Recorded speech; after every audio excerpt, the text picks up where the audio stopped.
Jeff, off the mic segment here. And again, we're going to deal with the Lakers. They're the hot topic right now. And the reason that this is that betting show is we do like to gamble out here. The question I have for you here off the mic is we're seeing on the Lakers. Somebody's going to get traded. Somebody's not going to get traded. We're going to trade our half team. We want AD. Does he come here in the offseason? Does he force a trade? That's all fine and good. But the Lakers right now sit offshore at around plus 1,400 to win the NBA title. Question I have for you here is there value on the Lakers right now? Are you jumping this line, figured they get AD?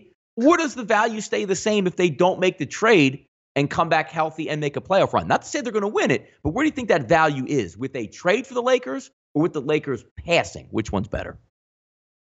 I mean, it's clear they're interested. I mean, they offered literally, Donnie, everyone but Rajon Rondo and LeBron James. Look, I have no interest in the Lakers right now. I don't have any interest. Even if they add Anthony Davis, I don't think they're going to beat the Warriors. To me, it's Warriors or nothing. I have no interest in the Lakers right now. The volatility right now is there, and they've already showed their hand, Donnie. Pelicans, for some reason, weren't interested. I think both teams have made weird decisions in this whole thing. No, I have no interest in the Lakers whatsoever in the market.